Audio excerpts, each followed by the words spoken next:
The words hit me like a freight train on that humid Tuesday evening in August. I was sitting at our family's oak dining table, the same one where we'd shared countless birthday dinners and holiday meals, when Dad dropped the bombshell that would shatter everything I thought I knew about my life. $200,000. What did you do with it? His voice was steady, but there was an edge to it I'd never heard before. The kind of edge that cuts through bone. I looked up from my phone, confused. What? $200,000? What are you talking about, Dad? That's when I saw my sister Emma across the table. The color had drained from her face completely, leaving her looking like she'd seen a ghost. Her hands were trembling as she reached for her water glass, and I watched her throat work as she struggled to swallow. "Don't play dumb with me, Marcus," Dad continued, his brown eyes boring into mine. "The money from your grandfather's trust fund. The $200,000 that was supposed to be split between you and Emma when you both turned 25.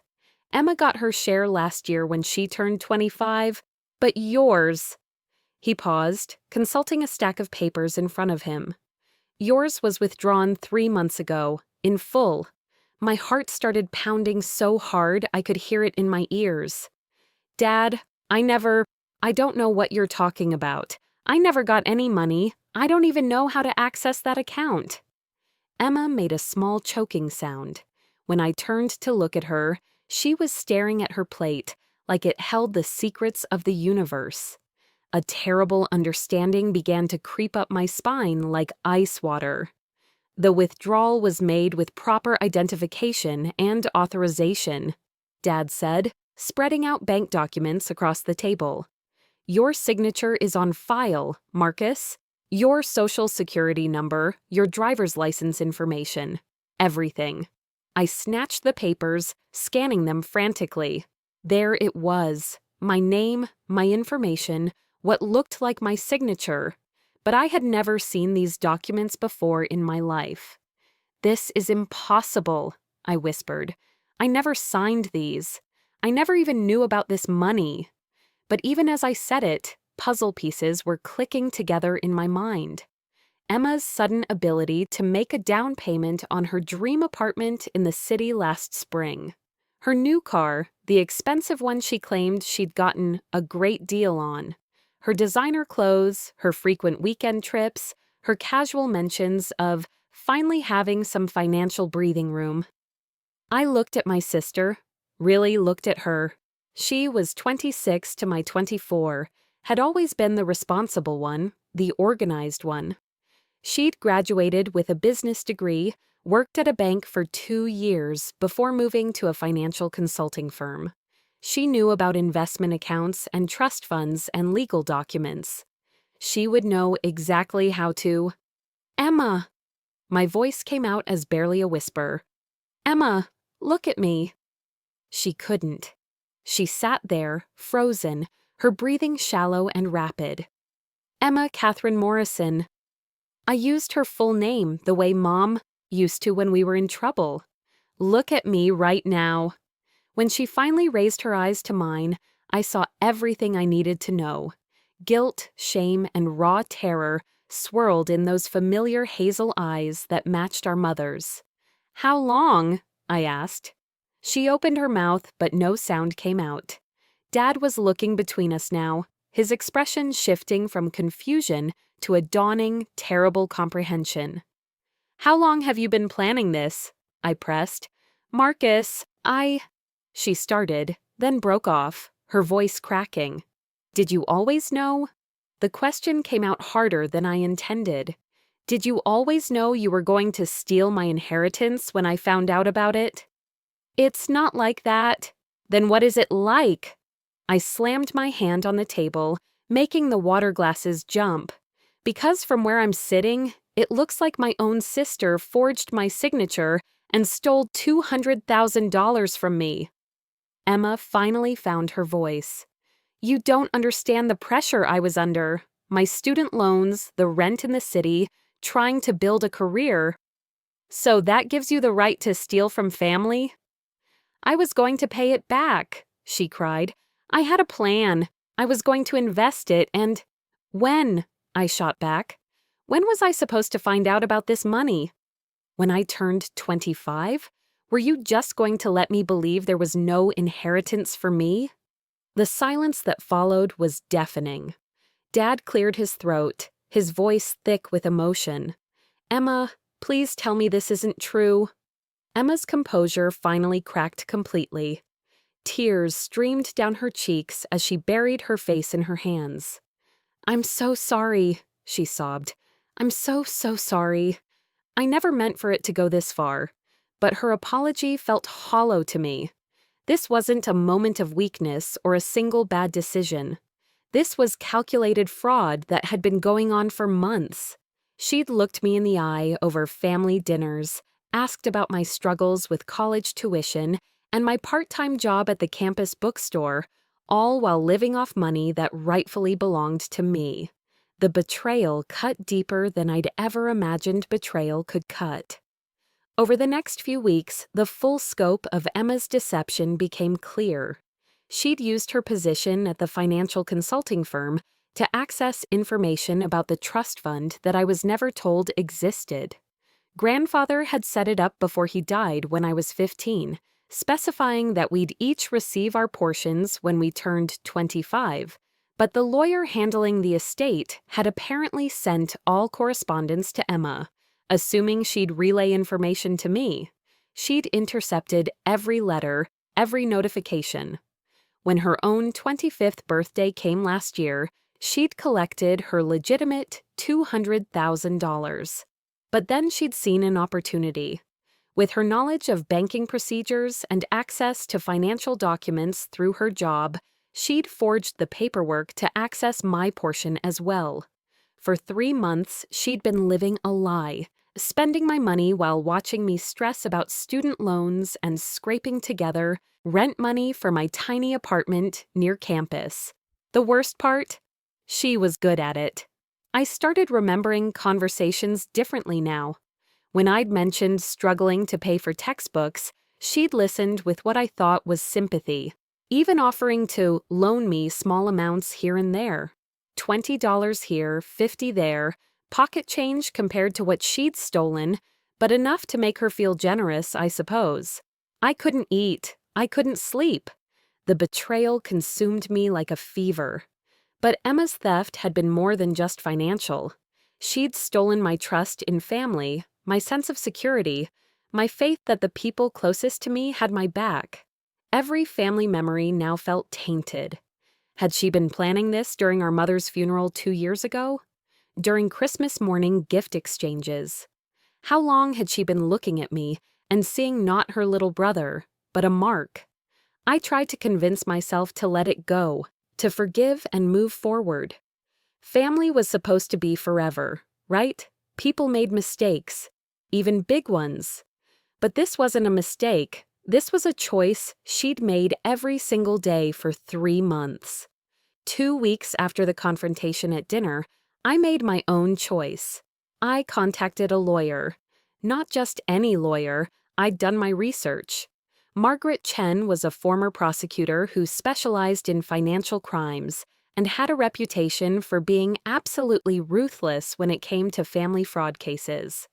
Her consultation fee alone cost me a week's worth of shifts at the bookstore, but I needed someone who understood the legal implications of what Emma had done. "This is textbook identity theft and fraud," Margaret told me during our first meeting, reviewing the documents I'd photocopied from Dad's stack. "Your sister used your personal information to access funds that weren't hers. The fact that you're family members doesn't make it any less illegal. What are my options?" Margaret leaned back in her chair, studying me carefully. "You could pursue criminal charges. Identity theft and fraud at this level are felonies. She could face significant jail time. The thought of Emma in prison made my stomach churn, despite everything. "Or," I prompted, "civil court. Sue for the full amount, plus damages, interest, and legal fees. It would be financially devastating for her, but wouldn't result in criminal consequences." I thought about it for 3 days. 3 sleepless days where I weighed my love for the sister I'd grown up with against the violation I felt from what she'd done. In the end, I chose the nuclear option. I filed criminal charges. The day the police showed up at Emma's apartment, I was sitting in my criminal justice class at college. Professor Williams was discussing white-collar crime, ironically enough, when my phone buzzed with a text from Dad. They arrested Emma at work. In front of everyone. Marcus, what have you done? I excused myself and called him back from the hallway. You knew this was coming, I said when he picked up. I told you I was pressing charges. I thought you meant civil court. I didn't think. His voice broke. They handcuffed her, Marcus. At her office, in front of her boss and all her colleagues. A small, vindictive part of me was satisfied by that image. Let her feel humiliated. Let her experience a fraction of the betrayal I'd felt. But hearing the pain in Dad's voice made my stomach twist with guilt. She did this to herself, I said, trying to convince myself as much as him. She's family, son. Family doesn't steal from family. The next few months were a nightmare for everyone involved. Emma's arrest made the local news. Financial consultant arrested for defrauding brother. And she lost her job immediately. The disgrace was swift and complete. She tried calling me dozens of times. I never answered. Dad was caught in the middle, trying to support both his children while watching his family tear itself apart. He aged years in the span of weeks, the stress etching new lines around his eyes and turning more of his hair gray. Emma's lawyer contacted mine, trying to work out a plea deal. She was willing to pay full restitution, plus interest, and do community service if I would agree to drop the felony charges. Margaret advised me to take it. You'll get your money back faster this way, she explained. If she gets convicted and goes to prison, it could be years before you see any of that money. But I wasn't just angry about the money anymore.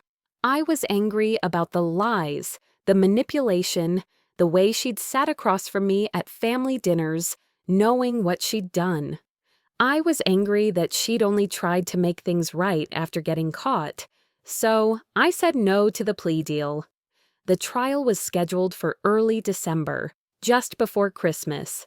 Emma's legal team argued that this was a family dispute that had gotten out of hand, that she'd always intended to pay the money back, that criminal prosecution was too harsh for a nonviolent crime between siblings. My lawyer painted her as a calculating fraudster who'd systematically stolen from her own brother while watching him struggle financially. Both things were true, I realized as I sat in that courtroom day after day. Emma was my sister who'd made a terrible choice, and she was also a criminal who'd committed a serious crime. These two facts didn't cancel each other out. They just made everything more complicated and painful. The worst moment came when Emma took the stand in her own defense.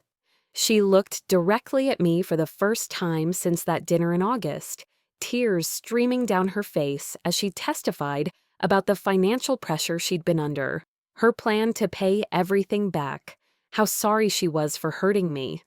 "I love my brother," she said, her voice barely audible. "I know I don't deserve his forgiveness, but I want him to know that I never meant for any of this to happen. I made the worst mistake of my life, and I understand why he hates me." Sitting there listening to her, I realized something that hit me like a punch to the gut. I didn't hate her. I wished I could hate her. It would make everything so much simpler. But underneath all the anger and betrayal, she was still my sister. She was still the person who taught me to ride a bike and helped me with my math homework and held me when I cried after Mom's funeral. That realization made everything worse, not better. The jury deliberated for 6 hours before returning with a verdict, guilty on all counts. Emma was sentenced to 18 months in minimum security prison and ordered to pay full restitution plus court costs and interest.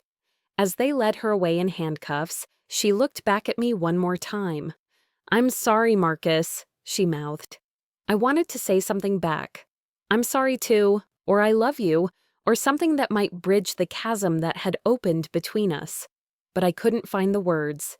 And then she was gone. That night, I sat alone in my apartment staring at the restitution check that had been direct deposited into my account. $200,000 plus interest and court costs, nearly $230,000 total. I was officially richer than I'd ever been in my life, and I'd never felt poorer. Dad didn't speak to me for 3 months after the sentencing.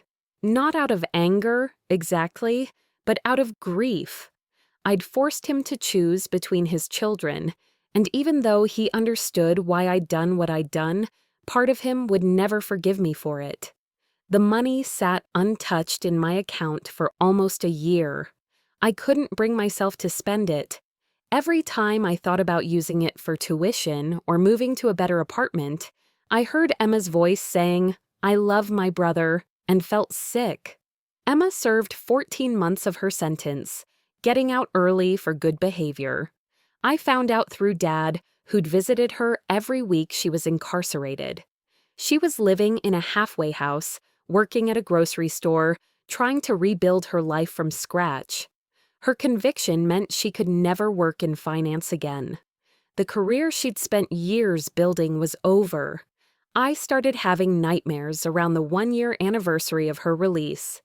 Dreams where Mom was still alive and furious with me for destroying our family. Dreams where Emma was homeless on the street, begging for money from strangers. Dreams where I was the one in handcuffs, being led away while everyone I'd ever loved watched in disappointment. It was Dad who finally broke the silence between us, showing up at my apartment on a Saturday morning in October, 2 years after that dinner that changed everything. "Your sister wants to see you," he said, without preamble. "Dad, she's not asking for forgiveness. She's not asking for anything. She just wants to talk to you." I almost said no automatically. I'd gotten good at saying no when it came to Emma, but something in Dad's face stopped me. "Where?" I asked. We met at a coffee shop downtown, neutral territory where neither of us had any history. Emma looked older, not just from the passage of time, but in a deeper way. Prison had worn her down to something more essential and fragile than the confident woman who'd stolen from me. "Thank you for coming," she said, when I sat down across from her. We sat in awkward silence for a few minutes before she spoke again. "I'm not going to apologize again," she said. "I know you're tired of hearing it, and I know it doesn't change anything." I nodded. She was right on both counts. "I wanted to tell you that you were right to do what you did." That surprised me. "What?" "You were right to press charges. What I did was unforgivable, and you had every right to want me to face consequences for it." She wrapped her hands around her coffee cup like she was trying to warm herself. "I spent a lot of time in prison thinking about what I would have done if the situation were reversed. If you had stolen from me like that." "Emma, I would have burned your life to the ground," she said quietly. "I would have done everything you did and more. So I don't blame you. I can't blame you. We talked for 2 hours, not about reconciliation or forgiveness, but about consequences and choices and how to live with both. She told me about prison, about losing everything, about having to rebuild her identity from nothing. I told her about the guilt, about the nightmares, about how the money felt cursed. When we were getting ready to leave, she asked, "Do you think we'll ever be able to be siblings again?" "Not now, maybe not for years, but someday?" I thought about it honestly. "I don't know. I want to think so, but I don't know." She nodded, like that was the answer she'd expected.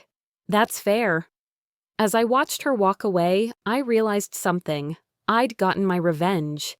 I'd made Emma face consequences for what she'd done, had destroyed her career and her reputation, and sent her to prison. I'd gotten every bit of satisfaction that the law could provide. But revenge, I discovered, was like cotton candy. It looked substantial and satisfying from a distance, but dissolved into nothing the moment you tried to hold on to it. The sweetness was brief and artificial, leaving only a chemical aftertaste and the vague sense that you'd consumed something that wasn't real food. Emma had paid for what she'd done. The debt was settled in full. But we were still broken, our family was still fractured, and I still woke up some mornings feeling like the villain in my own story. The money Emma had stolen was back in my account, along with interest and court costs. Justice had been served according to the letter of the law. Yet somehow, in winning so completely, I'd lost something I could never get back. The version of myself who believed that loving someone and hurting them were mutually exclusive. 6 months later, I finally spent some of the restitution money on therapy. Dr. Rodriguez helped me understand that Emma and I had both been trapped in a system that made her crimes possible and my revenge necessary, but that didn't make either of our choices inevitable. "You both had options," she told me during one of our sessions. Emma could have come to you about the money. She could have asked for help with her financial problems. You could have pursued civil remedies instead of criminal ones. So we're both equally responsible? No, Dr. Rodriguez said firmly. Emma committed the original wrong. But you chose how to respond to that wrong, and those choices have consequences too. Not legal consequences. You did nothing illegal. But emotional consequences. Consequences for your family relationships. Consequences for how you see yourself. I'm writing this story 5 years later. Emma and I have achieved something that's not quite reconciliation, but isn't estrangement either. We see each other at family gatherings, exchange polite conversation, even occasionally share a laugh over some shared memory from childhood. But there's a careful distance between us now, like two people who've learned to be friendly neighbors after a bitter property dispute. The money, all of it, eventually went to a scholarship fund I established at our old high school, specifically for students whose families have been affected by white-collar crime. It seemed like the only way to make something meaningful out of all that pain. Dad recovered from the stress of watching his children destroy each other, though he's never quite trusted either of us with his whole heart since then. He keeps us in separate compartments now, loving us both but never again, assuming we'll love each other. Emma works as a bookkeeper for a small nonprofit now, making a third of what she used to earn, but apparently finding some peace in the simplicity of it. She volunteers at a financial literacy center, teaching people how to manage money and avoid the kind of debt spiral that led to her crimes. The irony isn't lost on any of us. As for me, I learned that revenge is not the same thing as justice, and justice is not the same thing as healing. I got what I demanded, full restitution and accountability for Emma's crimes. But what I really wanted, to undo the betrayal, to go back to trusting my sister, to restore my faith in family, was never something the legal system could provide. Sometimes I wonder what would have happened if I'd chosen differently. That day, I walked into Margaret Chen's office. If I'd pursued civil court instead of criminal charges, if I'd agreed to the plea deal, if I'd found a way to forgive without requiring punishment, maybe we would have healed faster. Maybe our family wouldn't carry the scars of what we did to each other in those months after Emma's arrest. Or maybe Emma needed to face real consequences to understand the magnitude of what she'd done. Maybe I needed to prove to myself that I wouldn't be anyone's victim, not even family. I'll never know which choice was right, because you only get to make each choice once. What I do know is this: when someone you love betrays you, there's no perfect response. There's no choice that will make everything okay again. There are only different kinds of damage, different paths through the wreckage. Emma asked me once if I regretted pressing charges, and I told her the truth. I regret that it was necessary. I regret that she put me in a position where I had to choose between being a victim and being vengeful. I regret that our love for each other wasn't strong enough to prevent what happened or wise enough to heal what broke. But I don't regret holding her accountable for stealing from me. Some lines, once crossed, require consequences to have any meaning at all. The story of my family is the story of betrayal and revenge and the terrible mathematics of making people pay for their crimes. But it's also the story of how love survives in damaged form, how people rebuild themselves after losing everything, and how justice and mercy are sometimes the same thing and sometimes exact opposites. 5 years later, I'm still doing the math, still trying to figure out if the equation balances. Some days I think it does, some days I'm not so sure. But every day I'm grateful that I have the luxury of wondering.